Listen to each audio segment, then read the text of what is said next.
All right, welcome back inside our proactive newsroom. And joining me now is Christopher Moreau, the CEO of Algernon Pharmaceuticals. And Chris, great to have you back again. How are you? I'm good today, Steve. Nice to see you again. Yeah, lots of stuff to talk about. First off, I want to ask you about a couple of news releases you've had out recently. And one of them is that these pre-IND meetings that we've talked about in the past. Just before we get into that, just explain to everyone why those meetings happen.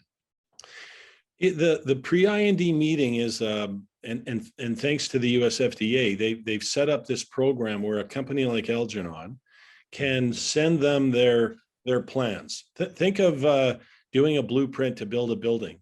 Mm-hmm. And before you dig up the ground, you get to send it to a third party that reviews all of it in totality and then tells you you've got deficiencies here, or you should be thinking about this, or what they'd like to see.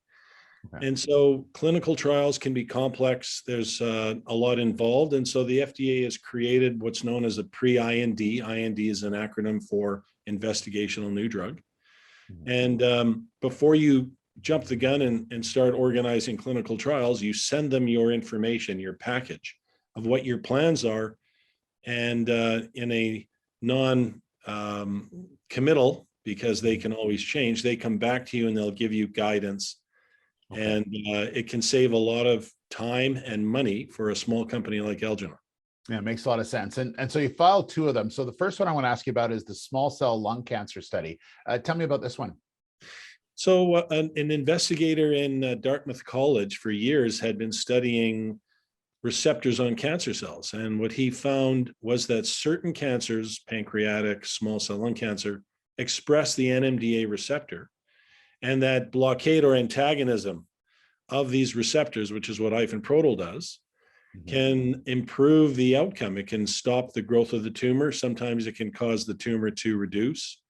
And that was what he found in small cell lung cancer studies in animals. When you combined ifinaprotol with another chemotherapy agent called topotecan, it had a significant impact on tumors.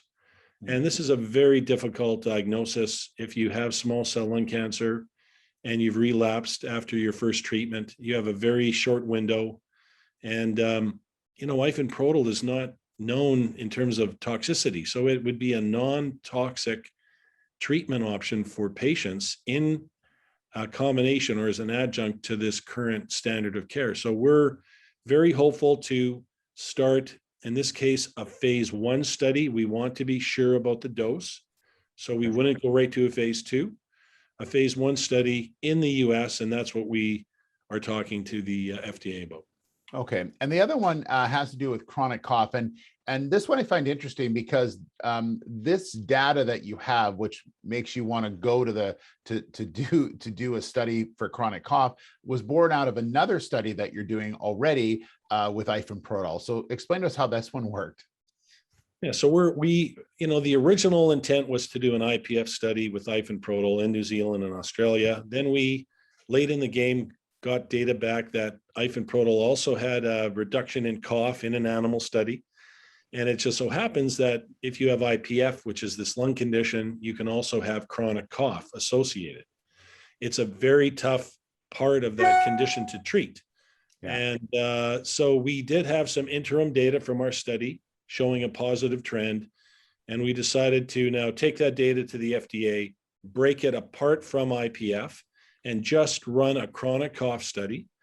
And we haven't filed yet. The news release said we're planning, so it's in the process. We should be filing shortly. We'll come back to the market, but we hope to be able to get into a phase 2 in the US very quickly with ifinaprotol. That's our hopes. Okay. All right. Well, we'll leave that one and we'll wait for that more news to come out on that one. I just want to ask you really quickly also, Dr. Mark Williams, who you and I have talked about in the past, was a big part of Algernon, mm-hmm. is now back with the company to help out in a different role. Right. Dr. Mark Williams, a co-founder of the Algernon Drug Repurposing Program, had to leave his post in March.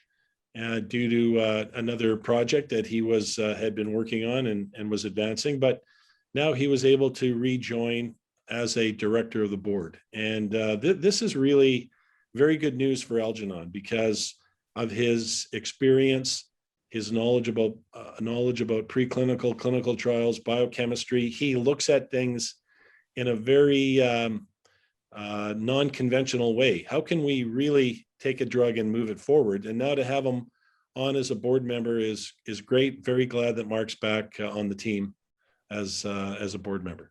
All right. Well, we'll leave that as one. Well, Chris, thank you so much. Great to see you again. Lots of news to talk about. We're glad we were able to get through all of it, and we look forward to talking to you again real soon. Thanks, Steve. Take care. All right. There's Christopher Moreau. He's the CEO of Algernon Pharmaceuticals.